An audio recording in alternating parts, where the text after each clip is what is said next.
تم نے اس کے حضور پیش ہونا ہی ہونا ہے۔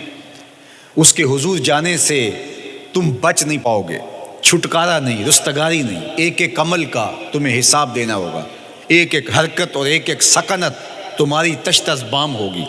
تمہارا پوشیدہ اور مخفی عمل قیامت کے دن سامنے آ جائے گا۔ اللہ اکبر، یہ قرآن ہے، یہ کوئی فرضی کہانی نہیں ہے۔ انہ لقول فصل وما هو بالہزل، فرمایا یہ قول فیصل ہے، یہ طے شدہ حقیقت ہے، یہ امر واقعی ہے، یہ کوئی مذاق نہیں ہے کہ یوں ہی کوئی کہانی بیان کر رہا ہے، یہ سب کچھ ہونے والا ہے، یہ اپنی آنکھوں سے تم دیکھو گے۔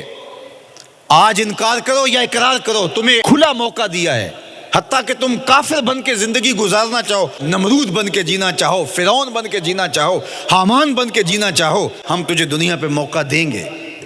لیکن یہ نہیں ہے کہ جب زندگی کی بساط لپیٹے گی پھر کام ختم ہو جائے گا، نہیں، یہ تمہیں ہمیں فرصت دی ہے، پھر ہم نے تم سے حساب لینا ہے، ایک ایک عمل تمہارے سامنے آئے گا۔ اللہ اکبر، ذرا غور کیجئے۔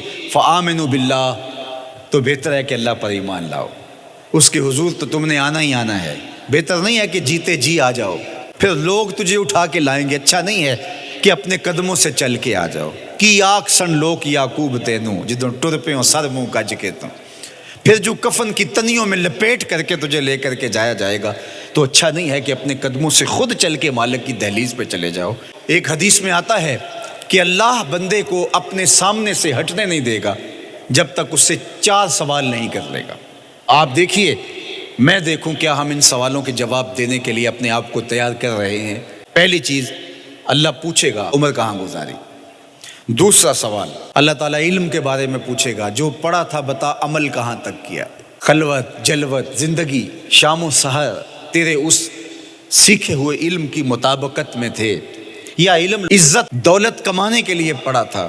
تیسری بات، اللہ پوچھے گا مال کمایا کیسے، اور مجھے بتا مال خرچ کہاں کیا۔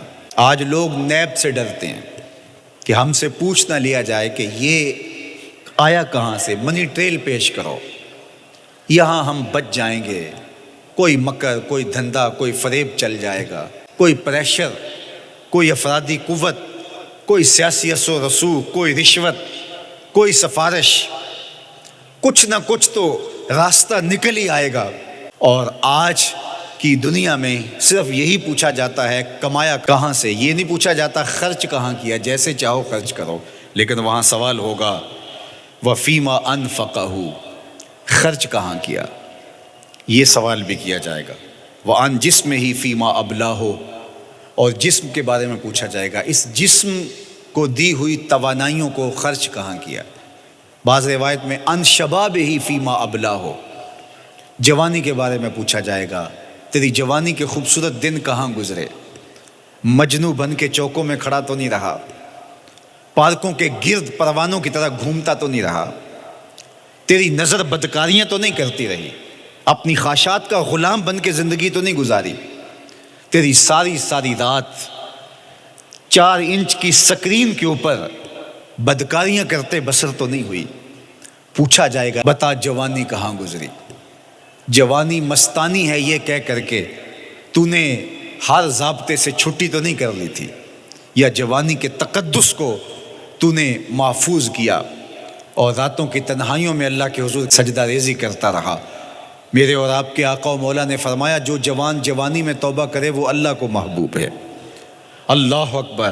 اور اللہ جن 7 لوگوں پر اپنے عرش کا سایہ کرے گا ان میں سے ایک شخص کا ذکر کرتے ہوئے فرمایا وَشَابٌ نَشَأَ فِي عِبَادَةِ اللَّهِ، وہ جوان جس کی جوانی اللہ کی عبادت میں گزری، قیامت کے دن جب کوئی سایہ نہیں ہوگا اللہ اسے اپنے عرش کا ٹھنڈا سایہ عطا فرمائے گا۔ میرے مخاطبین جو اس وقت میرے سامنے موجود ہیں بالمشافہ، اور پوری دنیا کے اندر جو اس وقت مجھے دیکھ رہے ہیں، ان میں زیادہ تر تعداد نوجوانوں کی ہے، تو میں آپ سب سے مخاطب ہوں اور آپ کو کہتا ہوں کہ یہ جوانی دوبارہ نہیں ملنی۔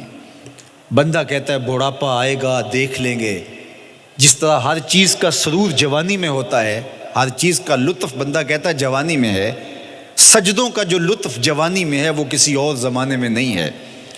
اپنی پیشانی کو سجدوں سے آشنا کرو، اپنی جوانی کو مثل سحر بے داغ رکھنا، اپنے شباب کو الجھنے نہ دینا، اپنے شباب کے تقدس کو پامال نہ ہونے دینا۔ اس کائنات کا بہترین چہرہ وہی ہے جو جنسی کالک سے محفوظ ہے۔ اپنے تقدس کو مجروح نہ ہونے دینا۔ تمہاری زندگی شبنم سے پاکیزہ تر رہے، سحر سے پاکیزہ تر رہے۔ تمہاری جوانی اتنی خوبصورت ہو کہ محمد عربی کو رشک آئے تمہاری جوانی پر۔